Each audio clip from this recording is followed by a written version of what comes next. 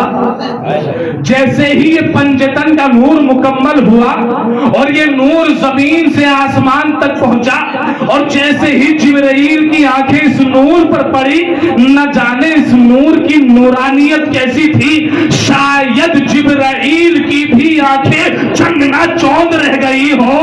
ایک مرتبہ تعجب سے پوچھتے ہیں, یا رب ومن تحت الکساء, پروردگار یہ تو بتائیے چادر کے نیچے ہے کون؟ یہ چادر کے نیچے کون جمع ہے کہ جن کا نور آسمان تک آ رہا ہے؟ تو اب اللہ نے کچھ اور نہیں کہا بلکہ فرمایا ہم فاطمہ و ابوہا و بانوہا و بنوہا, کہ دیکھو ان کا تعارف نبی سے نہیں ہوگا, ان کا تعارف فاطمہ سے ہوگا. کیوں؟ اس لیے کہ یہ نبی کے گھر والے نہیں ہے, یہ فاطمہ کے گھر والے ہیں.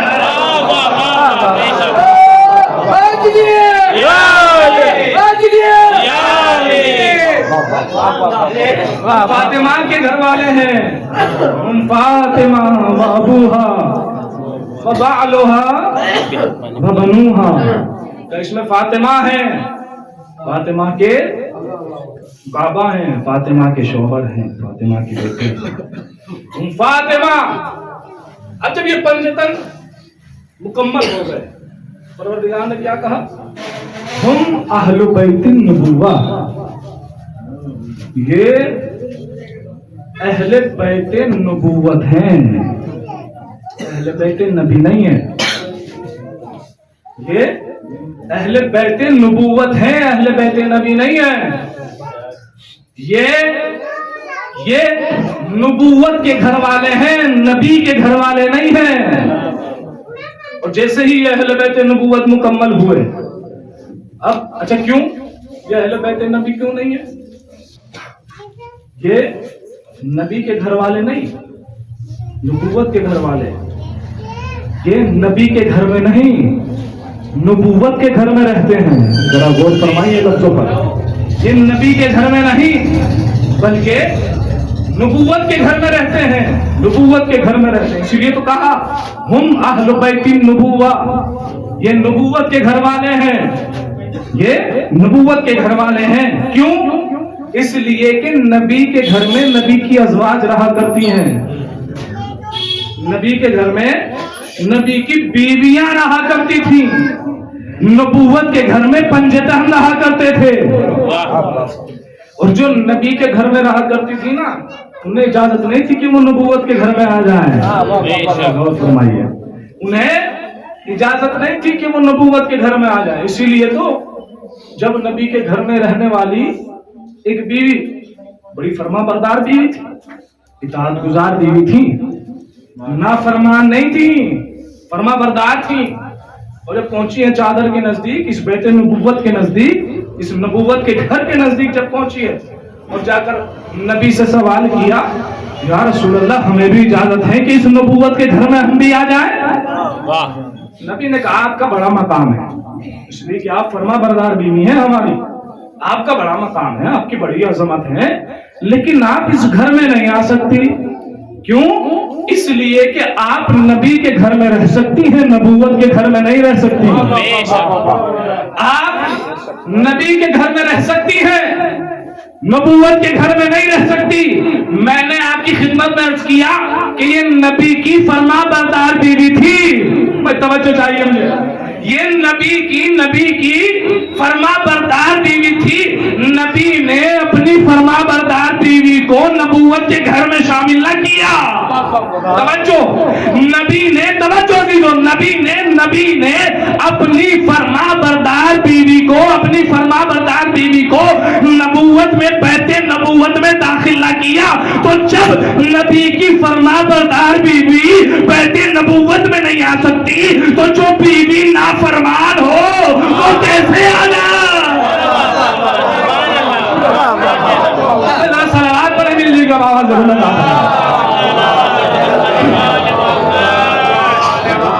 ایک اور صلوات پڑھیں مل جل کے آواز ضرور لگا.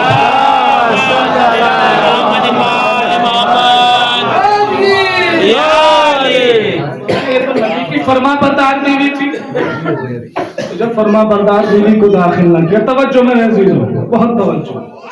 تو جو بیوی نافرمان ہے اس لیے کہ نبی کے تو کسی نے لکھا 9 بیویاں تھیں، کسی نے لکھا 11 تھیں، کسی نے لکھا 13 تھیں، لیکن جہاں لکھا کہ اتنی ساری تھی وہیں یہ بھی لکھا کہ کچھ ایسی بھی تھی، ایسی بھی تھی. اور جب تک جناب خدیجہ زندہ رہی نا، نبی نے دوسری شادی نہیں کی. توجہ، جب تک جناب خدیجہ زندہ رہی نبی نے دوسری شادی نہیں کی. اس کا مطلب میرے عزیزو یہ ہے کہ چاہے 9 کہو، چاہے 11 کہو، چاہے 13 کہو، یہ ساری مل کے بھی ایک خدیجہ کا مقابلہ نہیں کر سکتی. یہ ساری مل کے بھی ایک خدیجہ کے برابر نہیں ہے. یہ ساری مل کے بھی تو نبی کی کیوں؟ اچھا یہ جو بیویاں تھیں نبی کے گھر میں، ایک صلوات پڑھی محمد والے.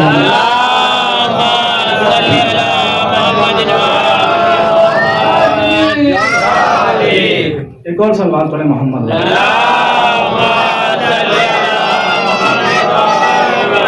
تمہارے عزیزو، یہ جو بیویاں تھیں نبی کے گھر میں، انہوں نے جناب خدیجہ کے بغض میں اپنے آپ کو جہنم کا ایندھن بنا دیا تھا.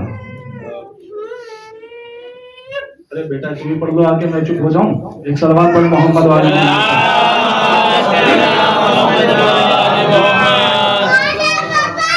تمہارے عزیزو، انہوں نے جناب خدیجہ کے بغض میں، ایک تو خدیجہ ہے کہ جس نے اسلام کے لیے، دین کے لیے، شریعت کے لیے اپنا سب کچھ قربان کر دیا.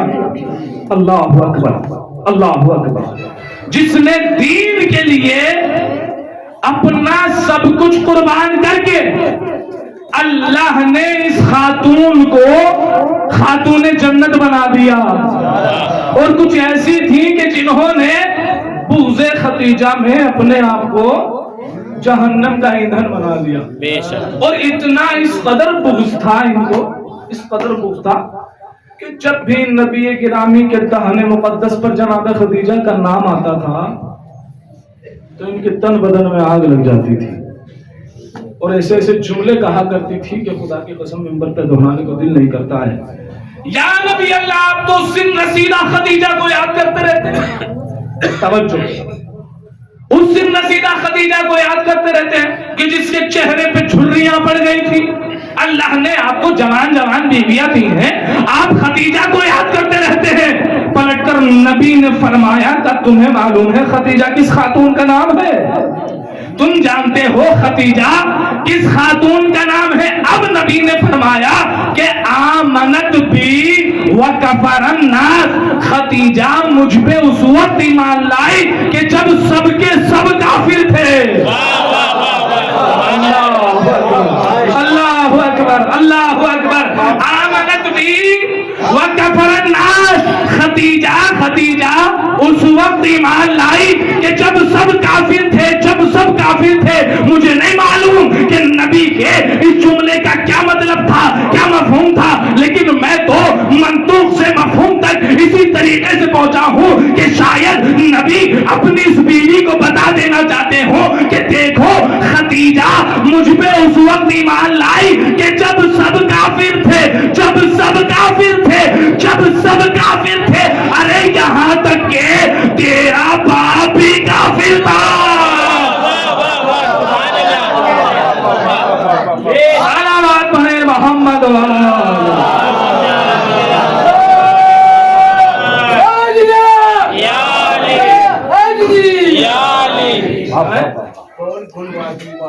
خدیجہ اس وقت ایمان لائی جب سب کافر تھے. اور صحیح بخاری نے تو یہاں تک لکھ دیا جناب خدیجہ کی شان، جناب خدیجہ کی عظمت. کوئی آسان نہیں مثل خدیجہ ہونا، کوئی آسان نہیں مثل خدیجہ ہونا. شرط ہے اس کے لیے مادر زہرا ہونا. کوئی آسان نہیں مثل خدیجہ ہونا. تو جناب امام بخاری نے تو صحیح بخاری میں یہاں تک لکھا کہ نبی گرامی کو جناب خدیجہ کی وفات کے بعد بھی بہت توجہ میرے عزیزوں، جناب خدیجہ کی وفات کے بعد بھی نبی کو جب بھی کوئی تحفہ ملتا تھا تو نبی خدیجہ کا حصہ الگ نکال دیا کرتے تھے۔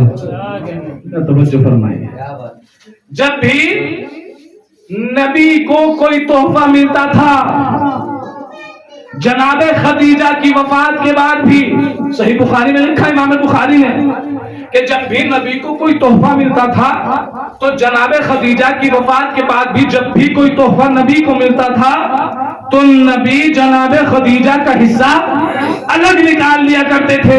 اس کا مطلب میرے عزیزو یہ ہے کہ امام بخاری بھی اس بات کے قائل ہیں کہ خدیجہ کی وفات کے بعد بھی خدیجہ کا حصہ باقی رہا۔ میں کیا کہنا چاہ رہا ہوں، خدیجہ کی وفات کے بعد امام بخاری نے لکھا کہ خدیجہ کی وفات کے بعد بھی خدیجہ کا حصہ باقی رہا، خدیجہ کی وفات کے بعد بھی خدیجہ کا حصہ باقی رہا۔ ارے امام بخاری تمہیں شرم نہیں آتی؟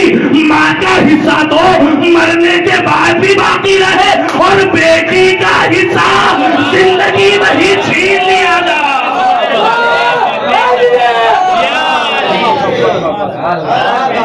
سلامات پڑھیں محمد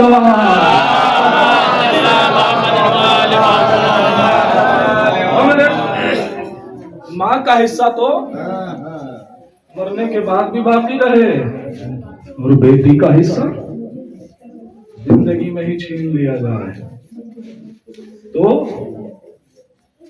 شرم نہیں آتی؟ جب ماں کا حصہ مرنے کے بعد باقی رہ سکتا ہے تو پھر بیٹی کا حصہ اس پر قبضہ کیوں کیا گیا؟ یہ سوال ہے امت مسلمہ سے، یہ سوال ہے عالم اسلام سے۔ جب جب آپ امت مسلمہ سے یہ سوال کریں گے تب تب امت مسلمہ کو تاریخ کے خیانت کاروں پر لعنت کرنا پڑے گی۔ جناب خدیجہ کہ جناب خدیجہ کی نسل سے امت کو 11 امام ملے اور کسی مسلمان کا منہ نہیں پھوٹتا کہ جناب خدیجہ کو ام المومنین کہتے ہیں، اور وہ خاتون کی جو ساری زندگی ماں نہ بن سکی اسے کہہ رہے ہیں کہ مومنوں کی ماں، جو ساری زندگی ماں نہ بن سکی وہ تو مومنوں کی ماں ہو جائے، اور جس کی نسل سے 11 امام مل جائے، میرے عزیزوں مومنوں کی ماں ہونا اور ہے، ائمہ کی ماں ہونا اور ہے۔ اس خاتون کو، اس خدیجہ کو، یہ تاریخ کا یہ خیانت نہیں ہے تو کیا ہے مورخ کی؟ یہ عالم اسلام کے ماتھے پر، پیشانی پر، عالم اسلام کے یہ پشیمانی کا جھومر بنا ہوا ہے یہ سوال کہ بتاؤ نبی کی بیٹی کا قاتل کون ہے؟ بتاؤ نبی کی بیٹی کو کس نے ستایا؟ بتاؤ نبی کی بیٹی کے فدق پر کس نے قبضہ کیا؟ بتاؤ نبی کی بیٹی کے شکم میں بچے کو کس نے قتل کیا؟ یہ عالم اسلام کے پیشانی پر پشیمانی کا جھومر بنا ہوا ہے یہ سوال۔ یہ صرف سوال نہیں ہے، یہ صرف سوال نہیں ہے بلکہ یہ ایک سوال تاریخ کے خیانت کاروں کی خیانت کا پتہ بتا رہا ہے۔ مسلمانوں ذرا ہوش کے ناخن خریدو۔ وہ فاطمہ کہ جس کے احترام میں نبی کھڑے ہو جاتے تھے، وہ فاطمہ کہ نبی جس کو اپنی جگہ پر بٹھاتے تھے، وہ فاطمہ کہ نبی یہ فرماتے ہیں کہ مجھے جب بھی اشتیاق جنت ہوتا ہے، مجھے جب بھی جنت کا اشتیاق ہوتا ہے میں فاطمہ کی خوشبو کو محسوس کر لیتا ہوں. اللہ اکبر. یہ جملہ نبی کا یہ بتا رہا ہے کہ جب نبی کا اشتیاق جنت بغیر فاطمہ کے مکمل نہیں ہو سکتا تو پھر اور ہمارا اور آپ کا کیسے مکمل ہو جائے گا؟ ہم اور آپ کیسے جنت میں چلے جائیں گے؟ جو خاتون جنت ہے، جو جنت کی ملکہ ہے، جنت جس کے قبضہ قدرت میں ہے. ذرا سوال تو کریں. خدا کی قسم یہ ایام فاطمیہ ہے. میرے جوان بھائی بیٹھے ہوئے ہیں، سوشل میڈیا کا استعمال آپ سب کرتے ہیں، اور یہ سوشل میڈیا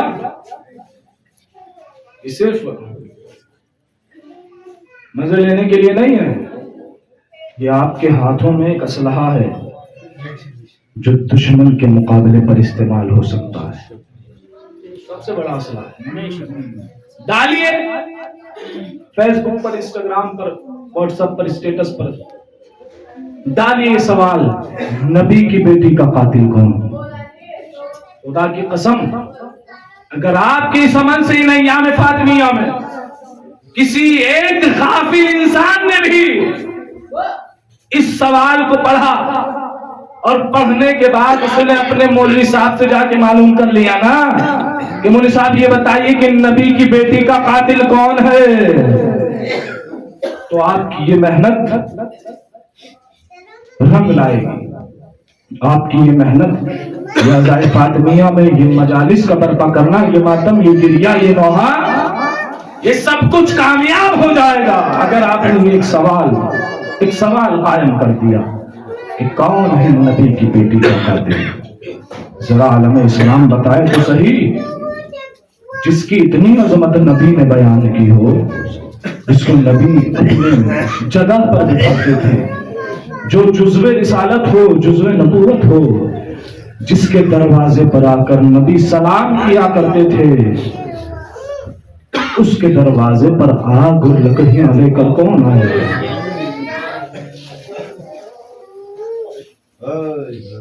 کس نے فاطمہ کے دروازے میں آگ لگائی؟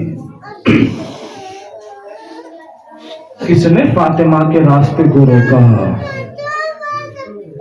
کس نے رسول کی تحریر کو پھاڑا؟ کس نے فاطمہ کو دھمکیاں دی؟ یہ ایک جملہ ہے، لیکن خدا کی قسم ذرا اگر غور کیا جائے، ذرا بیٹھ کے انسان اگر سوچے تو ہر ایک جملہ اپنے اندر قیامت سمیٹے ہوئے. فاطمہ کو دھمکیاں دی جا رہی ہیں، فاطمہ دروازہ کھولو نہیں تو ہم دروازے میں آگ لگا دیں گے. اس دروازے میں آگ لگا دو گے کہ جس میں نبی کی بیٹی رہتی ہے، اس دروازے میں آگ لگا دو گے کہ جس میں نبی کے نواسے رہتے ہیں. ہاں ہم اس دروازے میں آگ لگا دیں گے. روایت یہ کہتی ہے کہ جب یہ ظالم پہنچے ہیں آگ اور لکڑیاں لے کر، دروازے کو آگ لگائی گئی. صرف آگ نہیں لگائی گئی، ذرا محسوس تو کرو اے فاطمہ کے چاہنے، فاطمہ پشت در پر کھڑی ہوئی ہے،